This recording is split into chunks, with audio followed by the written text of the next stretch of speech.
नमस्कार दोस्तों, स्वागत है आपका हमारे official YouTube channel GS bye near sir में। कैसे हैं आप सब?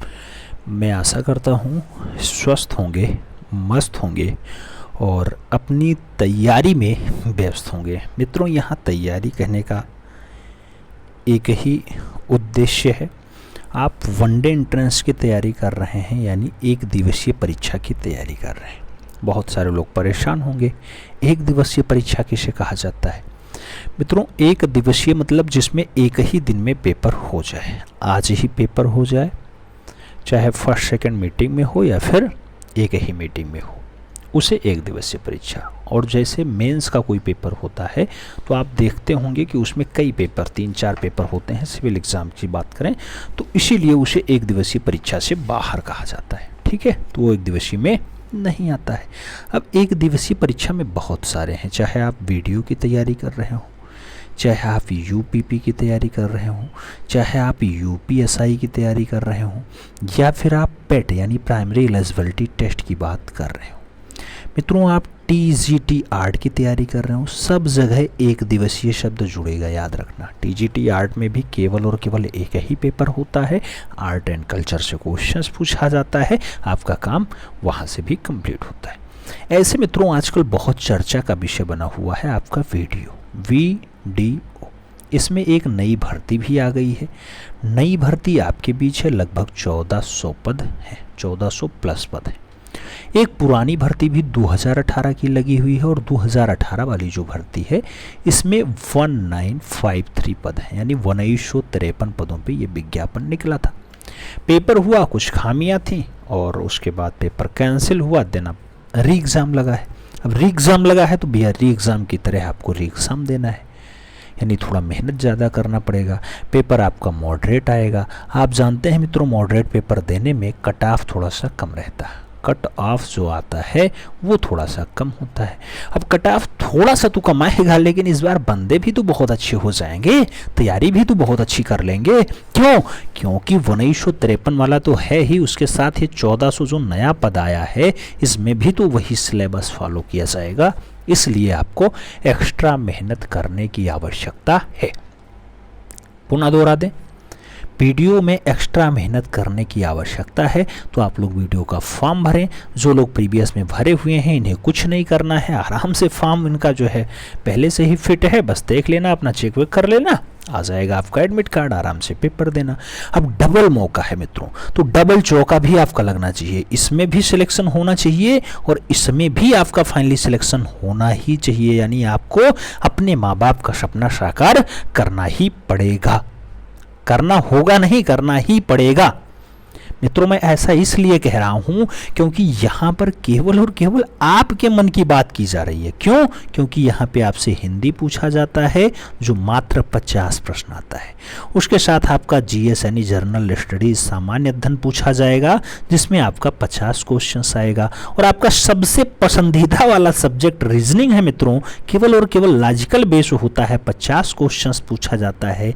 इस टाइप से आपको 150 क्वेश्चंस में बस 120 सही कर देना है मित्रों। 150 में मैं खुला चैलेंज करता हूं, 120 प्रश्न सही कर लो, अपना सिलेक्शन बिल्कुल निश्चित करा लो, अपना एक सीट बिल्कुल फिक्स करा लो, उसमें कोई डाउट्स नहीं है। ना कोई कैटेगरी का टेंशन, ना कोई ये कि हमारा रिजर्वेशन था सर नहीं होगा। मित्रों, 120 सही करो, फिर कोई डाउट्स नहीं बचेगा। हम आपको बता दें नंबर कहाँ कहाँ से आप अचीव कर सकते हैं। मित्रों, जो ये हिंदी है आपकी, अगर आप पढ़ने में अच्छे हैं, अच्छे मतलब अच्छे हैं, तो यहाँ आप 45 से 50 नंबर ला सकते हैं। अगर आप रीजनिंग की बात करते हैं तो यहाँ आप 45 से 50 नंबर सही कर सकते हैं। ज़्यादातर महानुभाव 48 और 49 की श्रेणी में आएंगे, 48-49 सही जाएगा। जो आपका जीएस है मित्रों, इस जीएस में लोगों को डर लगता है, वो कहते हैं सर 20-25 हो जाए बहुत बड़ी बात है। मित्रों, 20-25 नहीं, लेकिन 30 नंबर हम आराम से आपको दिला देंगे, अगर आप लगातार बने रहे अप टू पेपर तक। ठीक है। तो आपकी हिंदी, जीएस, रीजनिंग यही 3 पोर्शंस हैं। रीजनिंग पे थोड़ा बहुत क्लास आपको मिलती रहेंगी, जीएस हिंदी भी कंप्लीट कराई जाएगी। यानी कुल मिलाकर के आपके पेपर को आपके नजरिए से दिखा करके आपके मेहनत के बल पे आपके घर तक पहुंचाना, यानी आपका सिलेक्शन करवाना हमारा लक्ष्य होगा। याद रखना, फ्री ऑफ कास्ट होगा, कोई पैसा नहीं लगेगा। ये नहीं कि जो है कुछ पैसा देना है इसलिए ये ऐसा कहा जा रहा है, ऐसा बिल्कुल भी नहीं होगा मित्रों। ठीक है, ऐसा बिल्कुल भी नहीं होगा, एक भी पैसा भी आपका नहीं लगेगा। और दूसरी बात, आप क्लास भी बिल्कुल पेड क्लास की तरह ले पाएंगे। तो आराम से फायदा उठाना, हो सके तो अपना एक सीट फिक्स करना मित्रों। आइए स्टार्ट करते हैं। आज की जो है क्लास होगी, ये टेस्ट होगा मित्रों। टेस्ट किसका होगा? आपकी जीएस वाले पोर्शन का टेस्ट होगा। अब जीएस में आप जानते हैं 50 प्रश्न पूछे जाएंगे, तो ये टेस्ट भी 50 प्रश्नों का होगा। पर्याप्त समय है मित्रों, आप भी अपना ओएमआर शीट भरिएगा, क्योंकि ये ऑफलाइन मोड में पेपर होगा, और ऑफलाइन मोड में पेपर होता है तो ओएमआर भरने में मजा ही कुछ और होता है। आराम से उठाइए ओएमआर शीट, अपना जीएस का पोर्शन सॉल्व करिए। यहाँ पे जो क्वेश्चंस आएंगे 101 से स्टार्ट होंगे मित्रों, 150 तक जाएंगे। इस टाइप से आपको 50 क्वेश्चंस देखने को मिलेंगे। बहुत ही अच्छे और बहुत ही चुनिंदा क्वेश्चंस लिए गए हैं।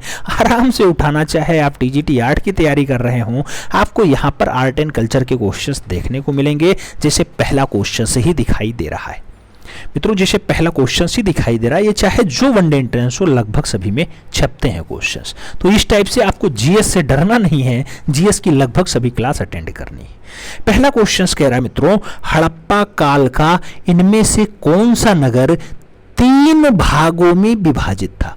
हड़प्पा काल का हो, नगर भी हो, 3 भागों में बटा रहा हो, उस नगर के बारे में बताना है। नाम लोथल का है, कालीबंगा का है, मोहनजोदड़ो का है और धौलावीरा का है। मित्रों आपको बताना है कौन सा नगर ऐसा होगा। तो जो कच्छ के रण में पाया जाएगा, कच्छ जिले में स्थित, कच्छ कहाँ पे है आप जानते हैं मित्रों, जो कच्छ का रण है यह आपके गुजरात वाले प्रांत में पाया जाता है। कहाँ पे? गुजरात वाले प्रांत में पाया जाता है। और वहां पर जो स्थित होगा उस स्थल का नाम होगा धौलावीरा। तो धौलावीरा स्थल होगा। धौलावीरा नगर जो है 3 ओर से बटा हुआ है, 3 क्षेत्रों में बांटा गया है, 3 भागों में बांटा गया है। और इसी धौलावीरा का एक नाम और होता है कोटदा टिम्बा। क्या नाम होता है मित्रों? कोटदा टिम्बा। कोटदा टिम्बा भी नाम होता है। तो ये भी नाम आपको याद रखना होगा। और ये जो है अब 40वां विश्व धरोहर स्थल की जो सूची है उसमें भी समाहित हो गया, यानी 40 स्थलों की सूची में 40वें नंबर पर धौलावीरा को विश्व विरासत स्थल के रूप में भी घोषित कर दिया गया। तो सही जवाब जो है आपका वो डी के साथ बनेगा। D is the right answer लगाओ। फिर बढ़ते हैं अगले क्वेश्चंस की तरफ। प्रश्न संख्या 2 आपकी स्क्रीन पे है। पूछा जा रहा है मित्रों, निम्नलिखित में से कौन सा उपवेद नहीं है? और दिया गया धनुर्वेद, आयुर्वेद, शास्त्रवेद और जो है योग वेद। आपसे पूछा गया उपवेद। मित्रों जो उपवेद होते हैं ये वेदों के उपवेद होते हैं। इनकी संख्या टोटल 4 होती है, जिसमें सबसे पहला तो आपका आयुर्वेद आता है, दूसरा आपका गंधर्व वेद आता है, और तीसरा आपका शिल्प वेद जिसे आप स्थापत्य वेद भी कहते हैं, जिसमें घर मकान बनता है। और जो आपका चौथा आता है वो शस्त्र शास्त्र वेद होता है, जिसे आप धनुर्वेद भी कहते हैं। तो इस टाइप से ये चारों उपवेद आपके बनते हैं। अब इसमें योग वेद का हमने कहीं नाम नहीं लिया, तो यही आपका उपवेद नहीं है। सही जवाब डी के साथ लगा लो। अगले क्वेश्चंस पे आ जाओ। प्रश्न संख्या 3 क्या कह रहा है? पहली बार भारत पर आक्रमण करने वाला मुस्लिम कौन था? कौन सा मुस्लिम शासक रहा जो भारत पे पहली बार आक्रमण किया? आपको यह बताना है मित्रों। नाम दिया गया फिरदौस शाह, मोहम्मद गौरी, मोहम्मद बिन कासिम या फिर मोहम्मद गजनवी। आपको बताना है पहली बार पहला मुस्लिम शासक जो आक्रमण करेगा वो 712 ईस्वी में करेगा, अरब से आएगा, 712 में आक्रमण करेगा। नाम होगा मोहम्मद बिन कासिम। मोहम्मद बिन कासिम के नेतृत्व में होता है, याद रखना, इराक के हामिद अल हजाज के मोहम्मद बिन कासिम के नेतृत्व में अरबों को सिंधु पर आक्रमण करने के लिए भेजा था। कठिन संघर्ष के बाद मोहम्मद बिन कासिम 712 ईस्वी में सिंध पर शासन करने के लिए दाहिरा को पराजित करके सफल हुआ और सिंध में मुसलमान वाला जो बेल्ट आता है मुल्तान, वो मुल्तान को जीत लेता है। ठीक है, तो सही जवाब आपका क्या होगा, मोहम्मद बिन कासिम होंगे। कब आए, 712 ईस्वी में आए। सही जवाब सी के साथ लगाओ मित्रों। अगले क्वेश्चंस पे चलेंगे। प्रश्न संख्या 4 आपकी स्क्रीन पे है। आपसे पूछा जा रहा है खजुराहो समूह के प्रसिद्ध स्मारक किस राज्य में स्थित है। क्वेश्चंस टीजीटी 8 के लिए भी बहुत इंपॉर्टेंट है। खजुराहो समूह के प्रसिद्ध स्मारक किस राज्य में है, यूपी में, राजस्थान में, मध्य प्रदेश में और महाराष्ट्र में। मित्रों खजुराहो वाला समूह पूछा जाता है। आप जानते हैं जो खजुराहो है वो चंदेल राजाओं के द्वारा बनवाया गया था। अब चंदेल राजा बनवाएंगे तो चंदेल राजा कहां शासन किए, छतरपुर जिले में शासन किए। छतरपुर जिला, वही छतरपुर जिला जहां आज का गाढ़ा मध्य प्रदेश बहुत फेमस है। बागेश्वर बाबा की सरकार है, आप जानते होंगे, बहुत फेमस है, वो मध्य प्रदेश में यानी मामा की नगरी मध्य प्रदेश में है। सही जवाब वी के साथ लगाना। याद रखना इन मंदिरों में कंदरिया महादेव का मंदिर सबसे बढ़िया है खजुराहो में। कौन सा है, कंदरिया महादेव का मंदिर जो है बहुत अच्छा है, जो 950 ईस्वी से स्टार्ट होता है, 1050 ईस्वी तक बन जाता है। ठीक है, कंदरिया महादेव का मंदिर। आगे बढ़े मित्रों। अगला क्वेश्चन 5 नंबर बहुत इंपॉर्टेंट। पाल साम्राज्य भारत के किस हिस्से संबंधित है। आपसे सीधा सीधा टीजीटी में छपा हुआ क्वेश्चन है कि पाल साम्राज्य भारत के कौन से हिस्से में आया। नाम पश्चिमी है, दक्षिणी है, पूर्वी है, उत्तरी है। सीधा आंसर आप लोग लगा रहे होंगे मित्रों, क्योंकि ये किधर आता है। अरे गोपाल बाबू जहां के शासक होते हैं, आप जानते हैं मित्रों, सबसे प्रतापी राजा धर्मपाल होता है, जो नालंदा और विक्रमशिला विश्वविद्यालय, अरे बाबू विक्रमशिला विश्वविद्यालय की स्थापना करते हैं, वो हैं अपने धर्मपाल जी। और धर्मपाल जी ने विक्रमशिला को कहां पे, भागलपुर में गंगा के किनारे बसाया था। तो जो पाल साम्राज्य होगा यह बंगाल वाला होगा। बंगाल किधर पड़ता है, तो बंगाल भारत के पूर्वी हिस्से में पड़ता है। सही जवाब बी के साथ लगाना होगा। B is the right answers बनाना होगा। अगले क्वेश्चंस पे चलें। अगला क्वेश्चन 6 नंबर आपकी स्क्रीन पे ये रहा मित्रों, बहुत इंपॉर्टेंट क्वेश्चंस पूछा गया। दक्षिण भारत के किस राजा ने 1741 ईस्वी में कोलाचेर की लड़ाई में डच ईस्ट इंडिया कंपनी को परास्त किया था। नाम दिया गया बीरा पांडा कोट्टा बोन्नम, नाम दिया गया राजा राजचोल, नाम दिया गया मर्तंड वर्मन और नाम दिया गया हैदर अली। आपको बताना है कौन सा राजा है जो कोलाचेर की लड़ाई में डच ईस्ट इंडिया कंपनी को प्रचारित करता है या आगे बढ़ाता है या उसे हराता है। तो मित्रों जो कोलाचेर का युद्ध होता है 1741 में होता है, मार्तंड वर्मन के साथ होता है, डच ईस्ट इंडिया कंपनी के मध्य होता है, त्रावणकोर की सेना में डच सेना को पराजित कर देता है। याद रखना है मित्रों। तो सही जवाब क्या होंगे, राजा मार्तंड वर्मन। सही जवाब लगाओ सी के साथ, सी इज द राइट आंसर्स बनाओ। अगले क्वेश्चन पे चलेंगे। अगला क्वेश्चन 7 नंबर आपकी स्क्रीन पे आ चुका है। पढ़ना है फिर जवाब देना है मित्रों। प्रश्न संख्या 7 क्या पूछ रहा है आपसे। प्रश्न संख्या 7 कह रहा है प्लासी का युद्ध कब लड़ा गया था। नाम दिया गया 1748 में लड़ा गया, 1764 में लड़ा गया, 1757 में लड़ा गया या फिर 1782 में लड़ा गया। प्लासी का युद्ध पूछा गया है मित्रों, आपको सही जवाब देना होगा। तो प्लासी का युद्ध आप जानते हैं बंगाल के नवाब सिराजुद्दौला और प्लासी यानी नादिया जिला के स्थान पे होता है। सिराजुद्दौला पराजित होते हैं। अंग्रेज जो है मीर जाफर के नेतृत्व में बंगाल पर कब्जा करता है, आप जानते होंगे। तो इसका युद्ध जो कंप्लीट होता है वो 23 जून 1757 को कंप्लीट होता है। तो 23 जून 1757 को सिराजुद्दौला की हार होती है। सही जवाब बी के साथ लगा लो। फिर बढ़ेंगे अगले क्वेश्चन की तरफ। सेनापति कौन रहता है मित्रों ये प्लासी के युद्ध में, तो यहीं पर क्लाइव आता है। याद रखना रॉबर्ट क्लाइव यहाँ पे सेनापति होता है, क्लाइव। ठीक है, अगले क्वेश्चंस पे चलेंगे।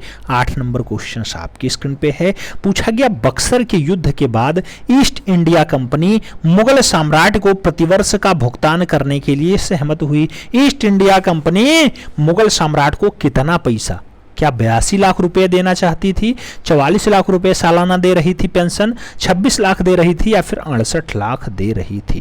मित्रों याद रखना, बक्सर का जो युद्ध होता है वो क्लाइव और मुगल बादशाह शाह आलम द्वितीय के बीच में होता है, वो 12 अगस्त को होता है।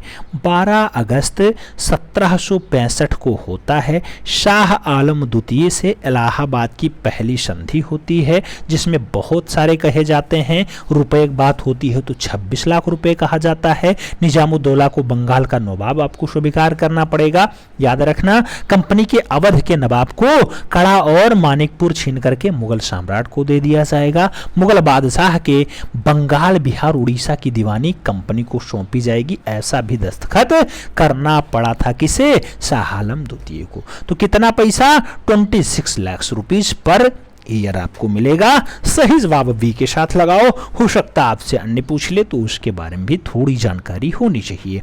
अगले क्वेश्चंस पे आओ। 109 नंबर यानी 9 नंबर क्वेश्चन आपकी स्क्रीन पे है। पूछा गया, निम्नलिखित में से कौन सा अधिनियम मॉन्टेग्यू-चेम्सफोर्ड रिपोर्ट पर आधारित था? नाम दिया गया भारत सरकार अधिनियम 1892, भारत सरकार अधिनियम 1909, भारत सरकार अधिनियम 1919, भारत सरकार अधिनियम 1935। आपको बताना है कौन सा अधिनियम है जो मॉन्टेग्यू-चेम्सफोर्ड रिपोर्ट पर आधारित रहा है। मित्रों अधिनियम की अगर हम बात करते हैं तो भारत सरकार का अधिनियम होगा 1919 वाला होगा। द्विसदनात्मक विधायिका की स्थापना इसी में होती है, तो 1919 में द्विसदनात्मक विधायिका की बात होती है। याद रखना यही अधिनियम है। सही जवाब जो है किसके साथ लगाओ? सी के साथ लगाओ। अगले क्वेश्चंस पे आओ। 110 नंबर नहीं, ये 10 नंबर क्वेश्चन है मित्रों। आगे 100 आगे ऐसे लगा हुआ है, आप जानते हैं। निम्नलिखित में से किसने पहले 1935 में संविधान सभा का सुझाव प्रस्तावित किया? किसने 1935 में संविधान सभा का प्रस्ताव सुझावित किया? नाम नेहरू का है, जेपी नारायण का है, गांधी का है और एम.एन. राय का है। आपको सटीक आंसर्स देना है मित्रों। अगर हम सही जवाब की बात करते हैं तो संविधान सभा का जो सुझाव दिया जाता है 1935 में एम.एन. राय के द्वारा दिया जाता है। विचार देने के लिए अंतिम रूप से जवाहरलाल नेहरू ने इसका समर्थन भी किया। इसके बाद कांग्रेस के फौजपुर अधिवेशन में संविधान सभा के अर्थ का महत्व की व्याख्या दी गई। तो सुझाव सबसे पहले पूछा गया कि सुझाव का प्रस्ताव तो आपके एम.एन. राय के द्वारा दिया गया है। सही जवाब डी के साथ लगाओ। फिर बढ़ेंगे अगले क्वेश्चन पे। अगला क्वेश्चन 11 नंबर आपकी स्क्रीन पे ये रहा मित्रों। पूछा गया भारतीय संविधान में कुल कितनी महिला सदस्य थी? नाम 12 है, 15 है, 13 है, 17 है। आपको बताना है कितनी महिला सदस्य। तो मित्रों कुल महिला सदस्यों की बात करें तो 15 आती हैं। 15 महिला सदस्य टोटल रहते हैं। कितने? 15 महिला सदस्य होते हैं। और 15 महिला सदस्यों में जो नाम आएगा वो किसका आएगा? किसका आएगा मित्रों? 15 महिला सदस्यों का आएगा।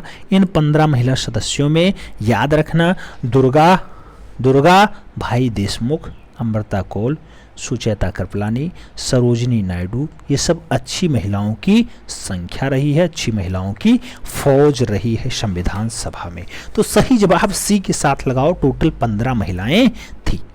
आगे बढ़ेंगे। अगला नाम आएगा आपका प्रश्न संख्या 12 नंबर क्वेश्चन कह रहा है संविधान सभा की अल्पसंख्यकों की उपसमिति के अध्यक्ष का नाम बताइए। नाम दिया गया आह्लादी कृष्ण स्वामी अयंगर रहे हैं, बी पट्टाभी सीतारमैया रहे हैं, एच.सी. मुखर्जी रहे या फिर के.एम. मोर्सी रहे। संविधान सभा की जो अल्पसंख्यक समिति रही है उस उपसमिति के अध्यक्ष का नाम आपको बताना है। मित्रों संविधान सभा के निर्माण में आप जानते हैं सभी लोग काम करते हैं, बहुत सारी समितियां गठित होती हैं। इसमें 8 बड़ी समितियां होती हैं, कुछ छोटी समितियां भी होती हैं। अध्यक्ष की बात करते हैं, जैसे आप संघ समिति की बात करेंगे मित्रों, जैसे आप संघ समिति की बात करेंगे जवाहरलाल नेहरू आएगा। जैसे संघीय संविधान समिति की आप बात करेंगे पंडित जवाहरलाल नेहरू आएंगे। जैसे आप प्रांतीय संविधान समिति की बात करेंगे सरदार वल्लभ भाई पटेल। जैसे प्रांतीय शब्द आए वल्लभ भाई पटेल का नाम आपको लगाना होगा। लेकिन जैसे प्रारूप समिति जिसे ड्राफ्टिंग कमेटी कहा जाता है, इसको जो है डॉक्टर भीमराव अंबेडकर ने कंप्लीट किया। और जो मौलिक अधिकार अल्पसंख्यकों से संबंधित परामर्श समिति रही मित्रों, इसके लिए सरदार वल्लभ भाई पटेल आते हैं। और इसी समिति में 2 समिति बनती हैं। कौन सी? जो मौलिक अधिकार अल्पसंख्यकों के संबंध में रहती हैं, जो परामर्श देती हैं वल्लभ भाई पटेल को। वो 2 समितियों में पहला आता है मौलिक अधिकार उप समिति, जो जैविक प्राणी के द्वारा देखा जाता है। दूसरा आता है अल्पसंख्यक उप समिति, जिसे एच.सी. मुखर्जी के द्वारा देखा जाता है। तो सही जवाब आपको यहाँ पे अल्पसंख्यकों उप समिति के लिए लगाना होगा एच.सी. मुखर्जी का नाम। मित्रों याद रखना, एच.सी. मुखर्जी का नाम याद रखना। जो छठवीं समिति है प्रक्रिया नियम समिति, वो मित्रों डॉक्टर राजेंद्र प्रसाद जो पहले जो है आपके राष्ट्रपति बनते हैं उनके अध्यक्षता में हुआ है। राज्यों के लिए समिति जो बनी उसको पंडित नेहरू ने देखा, यानी जवाहरलाल नेहरू ने देखा। जो संचालन समिति होती है उसको डॉक्टर राजेंद्र प्रसाद ने देखा। तो इस टाइप से ये 7-8 समितियां आपकी रही हैं। जो 2 उप समिति बनी उसके अध्यक्ष हेड अध्यक्ष कौन थे? वल्लभ भाई पटेल थे। उनके 2 उप समिति के अध्यक्ष कौन रहे? जैसे मौलिक अधिकार उप समिति आती है, जैविक प्राणी होते हैं। अल्पसंख्यक उप समिति आती है, उसमें कौन होते हैं? एच.सी. मुखर्जी का नाम आता है। सही जवाब सी के साथ लगाओ। अगले क्वेश्चन पे चलेंगे। प्रश्न संख्या 13 आपकी स्क्रीन पे है। पूछा गया उस पड़ोसी राष्ट्र की पहचान करें जिसके साथ भारत अपनी सबसे लंबी सीमा साझा करता है। नाम नेपाल का है, म्यांमार का है, चीन का है, बांग्लादेश का है। मित्रों भारत की बात होती है, सबसे लंबी जो सीमा साझा होगी वो 4096.7 किलोमीटर की होगी, और वो सीमा किसमें? पहले तो बांग्लादेश में आएगा, उसके बाद चीन, फिर पाकिस्तान, फिर नेपाल, फिर म्यांमार, फिर भूटान, फिर बांग्लादेश के साथ सीमाएं नहीं, बांग्लादेश नहीं अफगानिस्तान लगाना। मित्रों सबसे ज्यादा सीमा तो बांग्लादेश की है 4096। ठीक है, तो सही जवाब डी के साथ लगा लो। दूसरे नंबर पे आपका चीन आता है, याद रखना। दूसरे पे आपका चीन आएगा, तीसरे पे पाकिस्तान आएगा, चौथे पे आपका नेपाल आएगा, 5वें पे म्यांमार आएगा, 6वें पे भूटान आएगा, और 7वें पे अफगानिस्तान। लगभग 85 या कहीं कहीं 110, कहीं कहीं 185 लिखा मिलता है। 80 किलोमीटर सीमा साझा होती है। आगे बढ़ेंगे, प्रश्न संख्या 14 आएगा। 14 नंबर क्वेश्चन आपसे क्या कह रहा है? कह रहा है मित्रों भारतीय प्रायद्वीप डाटाडार तक फैला हुआ है। नाम दिया गया अरब सागर तक, हिंद महासागर तक, हिमालय तक, या फिर बंगाल की खाड़ी तक। भारतीय प्रायद्वीप की बात होती है। भारतीय प्रायद्वीप का जो विस्तार होता है मित्रों वो कन्याकुमारी तक होता है। कन्याकुमारी तो कहां तक है कन्याकुमारी? आप याद रखना, ये आपका हिंद महासागर है, उसी हिंद महासागर में कन्याकुमारी है। तो आपका भारतीय प्रायद्वीप हिंद महासागर तक फैला हुआ है। सही जवाब बी के साथ लगाओ। फिर बढ़ेंगे अगले क्वेश्चंस पे। अगला क्वेश्चंस आपका है 15 नंबर है मित्रों। आपसे पूछा गया है कर्क रेखा निम्नलिखित में से किन राज्यों से गुजरती है? आप जानते हैं मित्रों जो कर्क रेखा है वो 8 राज्यों से गुजरती है। 8 राज्य कौन कौन से आते हैं? पहले तो आपका गुजरात आ जाएगा, तो गुजरात से गुजरेगी, गुजरात आता है। अब गुजरात के बाद क्या आता है? गुजरात के बाद मित्रों आपका राजस्थान आएगा, राजस्थान अशोक गहलोत वाला। फिर आपका एमपी मामा का नगरी मध्य प्रदेश वाला आएगा। उसके बाद किसका आएगा? मध्य प्रदेश के बाद आपका छत्तीसगढ़ आ जाएगा। छत्तीसगढ़ के बाद क्या आएगा? आपका झारखंड आ जाएगा। झारखंड के बाद क्या आएगा? बंगाल आएगा, दीदी का बंगाल। उसके बाद क्या आएगा? उसके बाद त्रिपुरा आएगा मित्रों, और उसके बाद क्या आएगा? मिजोरम आएगा। तो इस टाइप से कितने 8 राज्य आपके हो जाते हैं। अब यहां से पूछा गया किन राज्यों से होकर के गुजरती है। मित्रों आपको सही जवाब देना है। इसमें गुजरात भी आपने देखा, झारखंड भी आपने देखा, तो गुजरात झारखंड हो गया, मिजोरम भी आपका है, मिजोरम है ना, और त्रिपुरा के साथ असम तो आता नहीं है, तो ये आपका गलत हो जाएगा। 1, 2, 4 जिसमें है वही सही हो जाएगा। सही जवाब क्या हो जाएगा? सी के साथ हो जाएगा। सी इज द राइट आंसर आपको लगाना पड़ेगा। आगे बढ़ें। अगला क्वेश्चन 16 नंबर आपसे पूछा जाता है मित्रों। 16 नंबर क्वेश्चन कि सौर मंडल की उत्पत्ति से संबंधित निम्नलिखित में से कौन सा सिद्धांत सही ढंग से मेल नहीं खाता है? सौर मंडल की जो उत्पत्ति है उसके सिद्धांत में आपको बताना है कौन सा सिद्धांत बढ़िया से मेल नहीं खाता है। 4 सिद्धांत दिए गए हैं, याद रखना सही सुमेलित कौन सा नहीं। नेबुलर परिकल्पना की बात करते हैं, यह आर्किमिडीज के लिए दिया गया, जबकि लाप्लास के द्वारा इसे दिया गया है। किसके द्वारा? लाप्लास के द्वारा दिया गया। तो सबसे पहले तो यही आपका गलत हो गया। दूसरा ज्वारीय हाइपोथेसिस की अगर बात करते हैं, इसको किसने दिया है? तो जेम्स जीन और हैरेल्ड जेफरी के द्वारा दिया गया, बिल्कुल सही मिलान है। ग्रहीय हाइपोथेसिस की अगर बात करते हैं, तो ग्रहीय हाइपोथेसिस की अगर बात करें तो चैम्बरलिन और मेल्टन के द्वारा ही दिया जाता है, एकदम सही। और उसके साथ गैसीय हाइपोथेसिस की अगर बात करते हैं तो कांट महोदय के द्वारा ही दिया गया है गैस वाले में। तो सही जवाब आपका क्या होगा? यही आपका मेल नहीं खाता है। नेचुरल परिकल्पना आर्किमिडीज की नहीं है, ये लाप्लास की है, तो यही आप लगा लो आंसर्स मित्रों। First is the right answer बना लो। अगले क्वेश्चंस पे चलेंगे। थोड़ा सा जटिल क्वेश्चंस था, हल्के मत लेना। 17 नंबर क्वेश्चन, सूर्य का दीप्तिमान आमुख जिसे हम देखते हैं कहलाता है क्या? प्रकाश मंडल कहलाएगा, वर्णमंडल कहलाएगा, स्थल मंडल कहलाएगा या फिर वातावरण कहलाता है।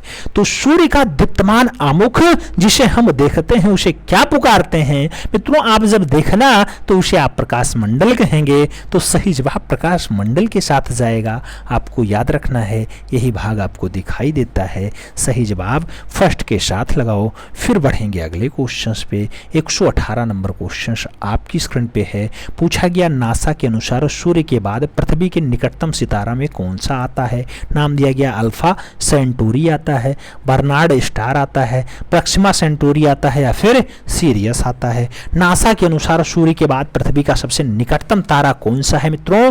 अल्फा सेंटूरी एक तारा नहीं है बल्कि तारा व्यवस्था है, याद रखना, ठीक है। इसके अंतर्गत 3 तारे आते हैं, अल्फा सेंटरी बी और प्रक्सिमा सेंटरी। तो मित्रों प्रक्सिमा सेंटरी जो है ये पृथ्वी के निकटतम स्थित क्या है? तारा है। तो सही जवाब आपको प्रक्सिमा सेंटरी के साथ लगाना होगा। सी इज द राइट आंसर बनाना होगा। अगले क्वेश्चंस पे चलेंगे। अगला क्वेश्चन 19 नंबर है, आपकी स्क्रीन पे है। पूछा गया सकल राष्ट्रीय आय हमेशा निवल राष्ट्रीय आय से अधिक होती है क्योंकि इसमें सम्मिलित होती है क्या? विदेशी आय इसमें जुड़ी हुई है, पूंजी खपत भत्ता जुड़ा हुआ है, अप्रत्यक्ष कर जुड़ा हुआ है या फिर प्रत्यक्ष कर जुड़ा हुआ है। सकल राष्ट्रीय आय हमेशा निवल राष्ट्रीय आय से ज्यादा क्यों होती है ये आपको बताना है। तो सकल राष्ट्रीय आय हमेशा निवल राष्ट्रीय आय से इसलिए अधिक होती है क्योंकि इसमें पूंजी खपत का भत्ता भी सम्मिलित हो जाता है। तो पूंजी खपत का भत्ता भी आपको जोड़ देना है, तब सकल राष्ट्रीय आय आपकी ज्यादा हो जाती है। इसी के साथ आंसर्स लगाओ। अगले क्वेश्चंस पे आएंगे। 20 नंबर क्वेश्चंस आपकी स्क्रीन पे। पूछा गया भारत में राष्ट्रीय आय का आकलन करने वाली संस्था है। नाम दिया गया रिजर्व बैंक ऑफ इंडिया, योजना आयोग, वित्त मंत्रालय या फिर केंद्रीय सांख्यिकी संगठन। मित्रों राष्ट्रीय आय का आकलन कौन करता है भारत में? तो राष्ट्रीय आय की जो गणना करने का काम है वो केंद्रीय सांख्यिकी संगठन के द्वारा किया जाता है, याद रखना। और राष्ट्रीय आय की अगर बात करते हैं तो 1 अप्रैल से 31 मार्च का जो डाटा होता है मित्रों उसको जोड़ा जाता है। तो सही जवाब डी के साथ लगाओ। D is the right answer बनाओ मित्रों। अगले क्वेश्चंस पे चलेंगे। 21 नंबर क्वेश्चंस आपकी स्क्रीन पे है। पूछा गया निम्नलिखित में से कौन सा आधारित संरचना कारक यानी इंफ्रास्ट्रक्चरल फैक्टर्स जो है वो कृषि विकास से संबंधित नहीं होता है? कौन सी संरचना है जिसका कारक कृषि विकास से नहीं जुड़ा है? जैसे सिंचाई दिया गया, बीमा दिया गया, सड़कों की उपलब्धता दी गई और खनन शब्द दिया गया। आपको बताना है कौन सा संरचना इसका कारक नहीं है। मित्रों अगर संरचना की आप बात करेंगे तो यहाँ पे कृषि विकास आधारित संरचना का कारक नहीं होता है। क्या? खनन। खनन इसमें नहीं आएगा। बाकी सिंचाई, परिवहन, विद्युतीकरण, भंडारण, संचारण, उसके साथ कृषि बाजार, बीमा, कृषि विकास, ये सब होते हैं इसकी संरचना में। लेकिन खनन का काम आप जानते हैं माइंस में होता है, वहां पे होता है। तो इसका सही जवाब आप डी के साथ लगाओ, यही संबंधित नहीं है। अगले क्वेश्चंस पे आ जाओ। 122 नंबर यानी ये 22 नंबर क्वेश्चन आपकी स्क्रीन पे है। पूछा गया निम्नलिखित नेताओं में से कौन से नेता गोकर्णनाथ मंदिर और मठ के मुख्य पुजारी भी हैं? नाम दिया गया उमा भारती, योगी आदित्यनाथ, श्री श्री रविशंकर प्रसाद और नाम दिया गया महंत परमहंस दास। मित्रों आपको बताना है गोरखनाथ मंदिर और मठ के मुख्य पुजारी भी हैं, उत्तर प्रदेश के वर्तमान मुख्यमंत्री भी हैं। आप जानते हैं सही जवाब योगी आदित्यनाथ हैं। सही जवाब बी के साथ लगा लो। अगले क्वेश्चंस पे चलेंगे। अगला क्वेश्चन 123 नंबर है मित्रों। पूछा जा रहा है उत्तर प्रदेश में डाडाडाट हेतु सबरी संकल्प अभियान शुरू किया गया। नाम दिया गया गरीबी दूर करने के लिए, कुपोषण दूर करने के लिए, बेरोजगारी दूर करने के लिए या फिर निरक्षरता को दूर करने के लिए। सबरी संकल्प अभियान उत्तर प्रदेश में किस लिए स्टार्ट हुआ है मित्रों? तो जो सबरी संकल्प अभियान है इस अभियान की स्टार्टिंग 11 जुलाई 2017 को किया गया था। कुपोषण को दूर करना है। सकरी जो आपकी सबरी संकल्प योजना है इससे कुपोषण भगाने का काम है। 5 वर्षों तक अति कुपोषित बच्चों को ज्यादा बढ़िया पोषाहार देना है। तो सही जवाब कुपोषण दूर करने के लिए। सही जवाब बी के साथ लगाओ मित्रों। अगले क्वेश्चंस पे चलेंगे। 24 नंबर क्वेश्चंस आपकी स्क्रीन पे ये रहा। पूछा गया आपसे उत्तर प्रदेश सरकार द्वारा शुरू किया गया दस्तक अभियान निम्नलिखित में से किससे संबंधित है? नाम दिया गया दस्तक अभियान किसके लिए आया था? उत्तर प्रदेश की बात है, योगी जी करेंगे। डोर टू डोर दस्तक अभियान का शुभारंभ होगा मित्रों। इसमें क्या हुआ था? व्यापक सामाजिक और व्यवहारिक परिवर्तनों का हिस्सा था। याद रखना 2018 में स्टार्ट हुआ था। नाम दिया गया जापानी इंसेफेलाइटिस से उन्मूलन, पोलियो उन्मूलन, प्रत्येक गांव को खुले में शौच से मुक्त बनाना, या फिर यह सुनिश्चित करने के लिए कि क्या उसे घर में ही शौचालय राज्य के हर घर तक पहुंचाना। कौन सा इसका मुख्य उद्देश्य रहा? मित्रों, दस्तक अभियान का दूसरा चरण 1 से 15 जुलाई 2019 के मध्य संचालित किया जाता है। पहला अभियान में जापानी इंसेफेलाइटिस जो आपका होता है, जानते हैं आप, उसको दूर करने का था। तो सही जवाब जापानी इंसेफेलाइटिस का उन्मूलन था। First is the right answer लगाना। यूनिसेफ भी इसमें उत्तर प्रदेश सरकार का बढ़िया अंग रहा है, उसने भी हिस्सा लिया था, काफी सहयोग किया है यूनिसेफ। ठीक है, अगले क्वेश्चंस पे चलेंगे। 25 नंबर क्वेश्चन से पूछा गया, प्रथम मोबाइल ओपन एक्सचेंज जोन का शिलान्यास कहाँ किया गया? नाम दिया गया अहमदाबाद में हुआ, चंडीगढ़ में हुआ, गुरुग्राम में हुआ, या फिर नोएडा में हुआ। पहला मोबाइल ओपन एक्सचेंज जोन का जो शिलान्यास किया गया वो कहाँ किया गया? पीएम मोदी करेंगे। कहाँ पे करेंगे मित्रों? जो दिल्ली के पास होगा, यानी नोएडा होगा। तो नोएडा में पहला मोबाइल ओपन एक्सचेंज वाला जोन है उसका उद्घाटन किया गया। तो सही जवाब नोएडा लगाओ। कौन करेगा? पीएम मोदी करेंगे, याद रखना है। अगले क्वेश्चंस पे आएंगे। 26 नंबर क्वेश्चन आपकी स्क्रीन पे पूछा गया, वर्ष 2016 में उत्तर प्रदेश प्रवासी दिवस किस दिन मनाया गया?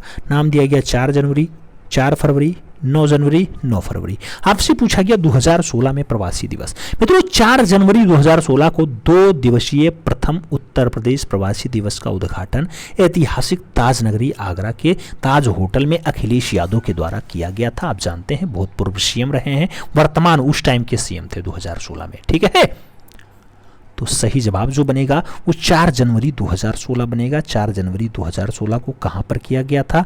ताज नगरी में किया गया। ताज नगरी यानी आगरा में किया गया था, आगरा। ठीक है, first is the right answers लगाओ। अगले क्वेश्चंस पे चलेंगे मित्रों। अगला क्वेश्चन 27 नंबर आपकी स्क्रीन पे पूछा गया, निम्नलिखित में से कौन सा देश उत्तर प्रदेश राज्य के साथ एक अंतर्राष्ट्रीय सीमा साझा करता है? नाम दिया गया चीन, भूटान, नेपाल, बांग्लादेश।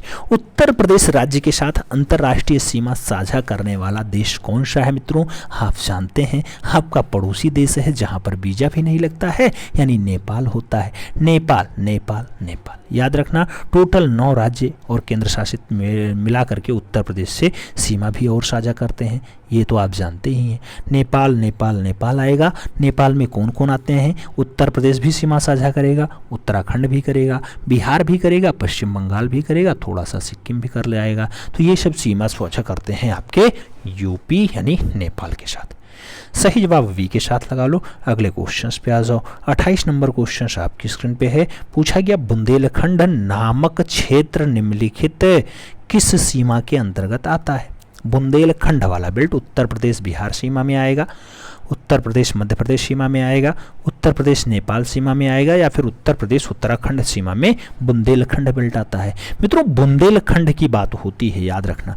बुंदेलखंड, बुंदेली भाषा जहां बोली जाए वो आपका बुंदेलखंड होता है। यूपी और एमपी के बीच में आता है। इसमें जो जिले आएंगे वो जालौन आएगा, झांसी आएगा, ललितपुर आएगा, चित्रकूट आएगा, हमीरपुर आएगा, बांदा आएगा, महोबा आएगा, ये सब आते हैं। मध्य प्रदेश के कौन से जिले आएंगे? सागर आएगा, दमोह आएगा, टीकमपुर आएगा, छतरपुर आएगा, पन्ना आएगा, दतिया आएगा। ये सब क्षेत्र मिला करके बुंदेलखंड का नाम दे देते हैं। तो सही जवाब आपको बी के साथ लगाना है। यूपी के कौन कौन से जिले? जालौन, झांसी, ललितपुर, चित्रकूट, हमीरपुर, बांदा और महोबा। एमपी के कौन कौन से जिले? सागर, दमोह, टीकमगढ़ है, और छतरपुर के साथ पन्ना, दतिया आता है।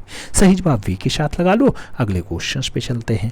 29 नंबर क्वेश्चंस आपकी स्क्रीन पे पूछा गया मित्रों, कंप्यूटर शब्दावली पीडीएफ का पूर्ण रूप क्या होता है? पीडीएफ का पूर्ण रूप क्या होता है? दिया गया प्रिंटेबल डॉक्यूमेंट फॉर्मेट, दिया गया प्रिंट डिस्पैच फाइल आपसे पूछा गया प्रोटोकॉल डिस्क फाइल और दिया गया पोर्टेबल डॉक्यूमेंट फॉर्मेट। मित्रों पोर्टेबल डॉक्यूमेंट फॉर्मेट जो है पीडीएफ का पूर्ण रूप है, तो सही जवाब डी के साथ लगा लो। अगले क्वेश्चन पे चलेंगे। अगला क्वेश्चन आपका 30 नंबर है।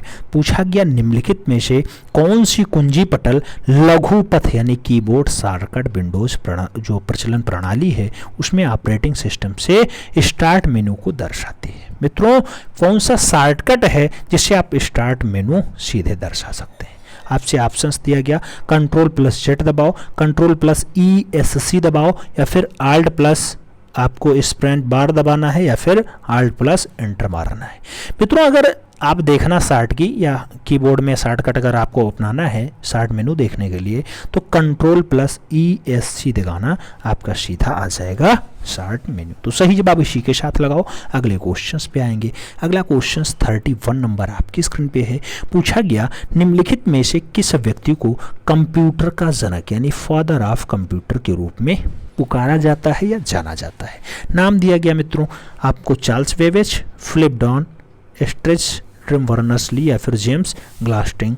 आपको बताना है कंप्यूटर का जनक। कंप्यूटर का जनक उन्हीं को कहा जाता है जिनका नाम चार्ल्स बेबेज है। सही जवाब फर्स्ट के साथ लगा लो मित्रों। अगले क्वेश्चंस पे आ जाओ। अगला क्वेश्चन 32 नंबर आपकी स्क्रीन पे। RFP का पूरा नाम क्या है जिसका उपयोग IT सेक्टर में RFP दस्तावेज के संदर्भ में किया जाता है? RFP रिक्वेस्ट फॉर प्रपोजल नाम होगा, रिक्वेस्ट फॉर पार्टीशंस नाम होगा, रिक्वेस्ट फॉर प्रोसेस नाम होगा, रजिस्टर फॉर्मल प्रोसेस नाम होगा। आपको बताना है RFP का पूरा नाम। RFP का जो पूरा नाम होता है मित्रों वो रिक्वेस्ट फॉर प्रपोजल होता है। रिक्वेस्ट फॉर प्रपोजल होता है, तो रिक्वेस्ट फॉर प्रपोजल आंसर्स लगाओ। First is the right answers बनाओ। फिर बढ़ेंगे अगले क्वेश्चंस पे। अगला क्वेश्चन 33 नंबर आपकी स्क्रीन पे ये रहा। पूछा गया वाटसन कंप्यूटर निम्नलिखित में से किस कंपनी का प्रोडक्ट है? नाम दिया गया माइक्रोसॉफ्ट का है, गूगल का है, IBM का है, या फिर डेल का है। आपसे पूछा गया वाटसन कंप्यूटर। मित्रों वाटसन कंप्यूटर जो है वो इंटरनेशनल बिजनेस मशीन कॉरपोरेशन द्वारा निर्मित किया गया। IBM का मुख्यालय आप जानते हैं कहाँ पे है? IBM का मुख्यालय न्यूयॉर्क में है। न्यूयॉर्क में है। वहाँ का बहुत अच्छा और बहुत बढ़िया किफ़ायती कंप्यूटर है वाटसन कंप्यूटर। तो सही जवाब IBM लगाओ। B is the right answer बनाओ। अगले क्वेश्चंस पे चलेंगे। अगला क्वेश्चंस 134 नंबर है। आपसे पूछा जाता है माप इकाई की CGS पद्धति निम्नलिखित में से क्या परिभाषित करती है? माप इकाइयों की CGS प्रणाली निम्नलिखित में से क्या परिभाषित करती है? कूलाम, गास और स्टारेडियन। नाम सेल्सियस, ग्रेड और सेकेंड का भी है। नाम से जो है सेंटीलीटर, गैलिन और सीमेंस का भी है। सेंटीमीटर, ग्राम और सेकेंड का भी है।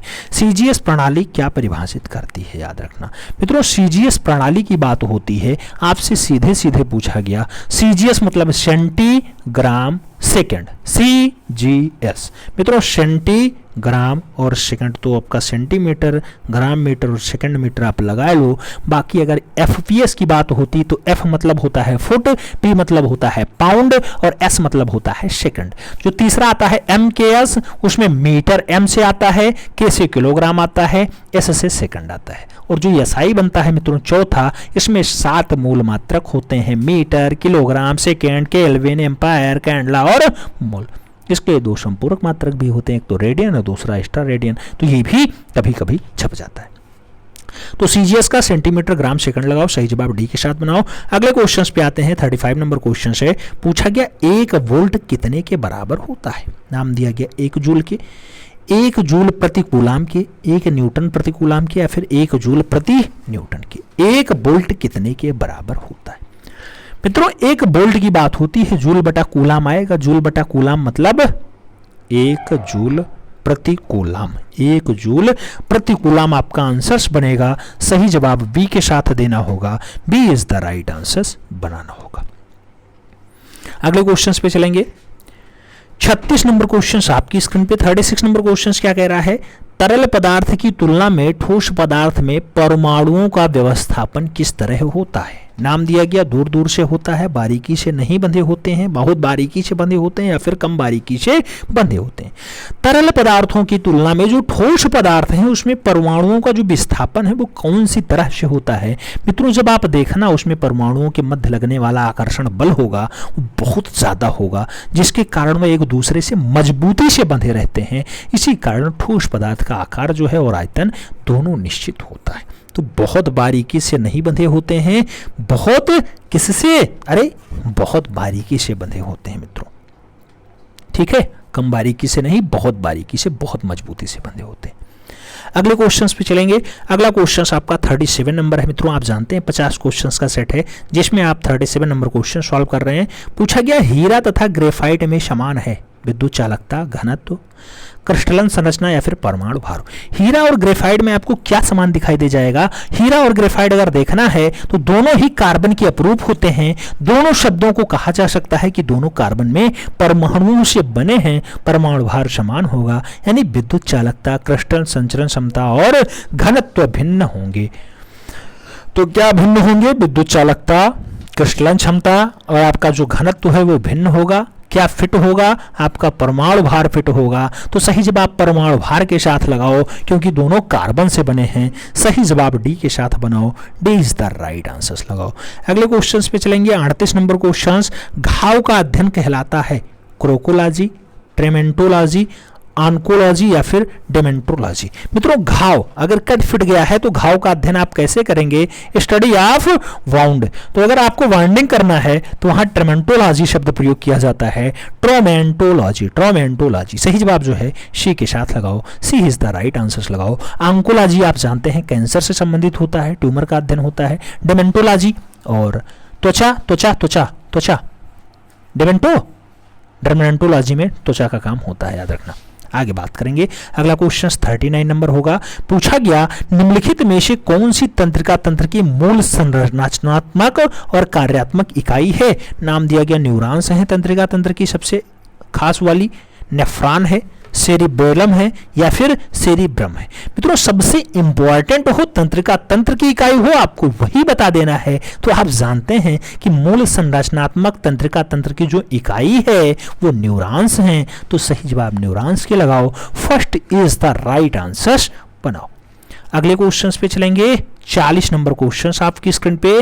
पूछा गया हमारे शरीर में कुल पोषक तत्वों का खनिज जो है 90% शरीर के किसी भाग में सर्वाधिक रूप से सोख लिया जाता है। हमारे शरीर में कुल पोषक तत्वों तथा खनिजों का 90% शरीर के कौन से भाग में सोख लिया जाता है। क्या गुर्दा सोखेगी, क्या बड़ी आंत सोखेगी, क्या पेट सोखेगा या फिर छोटी आंतड़ी सोख लेगी। मित्रों 90% शरीर का ज्यादातर भाग जो है, ज्यादातर खनिज कौन सोखता है। आप जानते हैं मित्रों कि अधिकांश मात्रा में छोटी आंत द्वारा अवशोषित कर लिया जाता है। हमारे शरीर में छोटी आंत लगभग 6 मीटर लंबी होती है, 6 मीटर, याद रखना 6 मीटर। सही जवाब डी के साथ लगाओ, D is the right answers बनाओ। कुंडली के नुमा में छोटी आंत पाई जाती है। सही जवाब डी के साथ।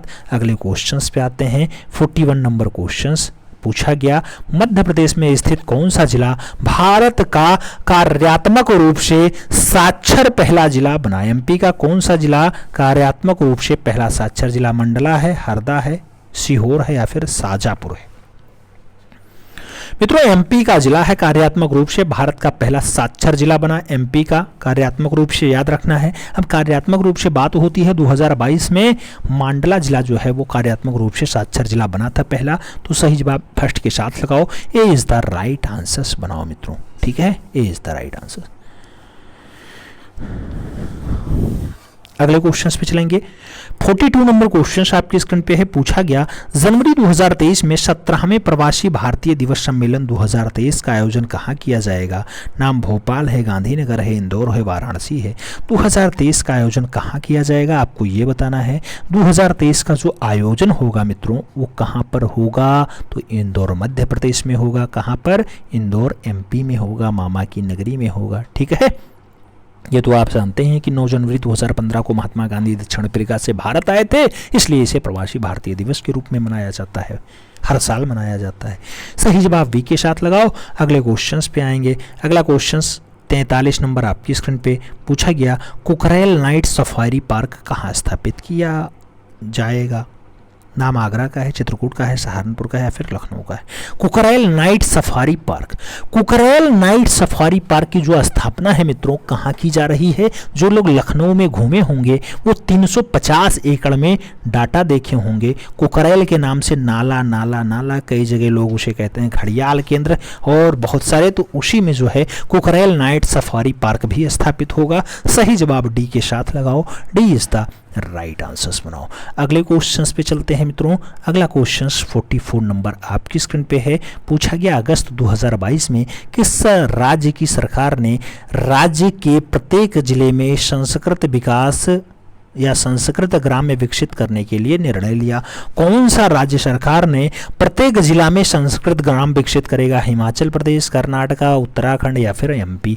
आपको सही जवाब देना है मित्रों। अगर आप बात करेंगे सांस्कृतिक जिले की या सांस्कृतिक ग्राम विकसित करने की, तो उत्तर प्रदेश में तो 75 जिले होते हैं। आपका जो उत्तर प्रदेश से कट करके जाता है उत्तराखंड, जहां मात्र 13 जिले होते हैं, 13 जिले में एक संस्कृत ग्राम विकसित करने का निर्णय उत्तराखंड के सरकार के द्वारा लिया गया। हिंदी के बाद संस्कृत प्रदेश की दूसरी आधिकारिक भाषा जहां होगी वही उत्तराखंड ऐसा निर्णय ले सकता है। सही जवाब बी के साथ लगाना। अगस्त 2022 में ऐसा निर्णय लिया गया वहां की सरकार के द्वारा। अगले क्वेश्चंस पे चलेंगे। 45 नंबर क्वेश्चंस आपकी स्क्रीन पे। पूछा गया अगस्त 2022 के केंद्रीय विज्ञान और प्रौद्योगिकी मंत्री डॉक्टर जितेंद्र सिंह ने खारे पानी से जलने वाले देश की पहली लालटेन का अनावरण किया। इस लालटेन का नाम क्या रखा गया? खारे पानी से जलती है लालटेन, नाम रोशनी है, नाम दीपक है, नाम उजाला है, नाम दमक है। बताइए इसका नाम क्या है मित्रों? पहली लालटेन है, नाम इसका रोशनी रखा जाएगा, नाम रोशनी है। सही जवाब फर्स्ट के साथ लगाओ, ए इज द राइट आंसर्स बनाओ। इस लालटेन में एलईडी बल्ब को जलाने के लिए समुद्र के खारे पानी का इस्तेमाल किया जाता है मित्रों। जितेंद्र सिंह ने किया। सही जवाब फर्स्ट के साथ लगाना, याद रखना। अगले क्वेश्चंस पे चलेंगे। अगला क्वेश्चंस 46 नंबर होगा। आपसे पूछा गया विभाजन विभीषका स्मृति दिवस कब मनाया जाता है? विभाजन विभीषका स्मृति दिवस 12 जुलाई को मनाया जाता है, 14 अगस्त को मनाया जाता है, 13 अगस्त को मनाया जाता है या फिर 15 अगस्त को मनाया जाता है? विभाजन विभीषका स्मृति दिवस कब मनाया जाता है? अगर कब की बात हो तो आप 14 अगस्त को लगाना। 14 अगस्त को नरेंद्र मोदी ने यह दिवस मनाने की घोषणा की। तो सही जवाब पीएम मोदी 14 अगस्त। ठीक है, पीएम। सही जवाब सी के साथ लगाओ मित्रों। अगले क्वेश्चंस पे चलते हैं। 47 नंबर क्वेश्चंस आपकी स्क्रीन पे है। पूछा गया उत्तर प्रदेश में स्थित किस शहर को शंघाई सहयोग संगठन और संस्कृति और पर्यटन राजधानी के रूप में घोषित किया जाएगा? नाम दिया गया, आगरा को किया जाएगा, वाराणसी को किया जाएगा, मथुरा को किया जाएगा या फिर अयोध्या को किया जाएगा? उत्तर प्रदेश में स्थित किस शहर को शंघाई सहयोग संगठन की सांस्कृतिक और पर्यटन की राजधानी के रूप में बाबा विकसित करेंगे? सही जवाब लगाओ मित्रों, याद रखना सही जवाब क्या होगा? तो आपका वाराणसी होगा। धार्मिक शहर वाराणसी को शंघाई सहयोग संगठन की सांस्कृतिक और पर्यटन राजधानी घोषित किया जाएगा। इसकी घोषणा 15-16 सितंबर 2022 को समरकंद यानी उज्बेकिस्तान में जब बैठक हुई थी वहीं पर लिया गया था। तो सही जवाब वाराणसी होगा, B is the right answer होगा। अगले क्वेश्चंस पे चलेंगे। अगला क्वेश्चंस 48 नंबर है। पूछा गया के बिरला फाउंडेशन द्वारा किसे 31वां सरस्वती सम्मान प्रदान किया गया है? नाम दिया गया वासुदेव मोही को, शरण कुमार लिम्बाले को, के शिवा रेड्डी को या फिर प्रोफेसर रामदरस मिश्र को। आपको बताना है 31वां सरस्वती सम्मान किसे मिला। मित्रों आप ये तो जानते ही हैं कि के बिरला फाउंडेशन देता है। 31वें क्रम का है, 2021 का है, वरिष्ठ कवि रहे हैं, रामदरस मिश्र नाम होता है। मैं तो यहाँ हूँ इनकी कविता है, तो इन्हीं को मिलता है 31 क्रम का मैं तो यहाँ हूँ। सही जवाब रामदरस मिश्र के साथ लगाओ, D is the right answers लगाओ मित्रों। आगे बढ़ेंगे। अगला क्वेश्चन आएगा 49 नंबर क्वेश्चन है, सेकंड लास्ट क्वेश्चन।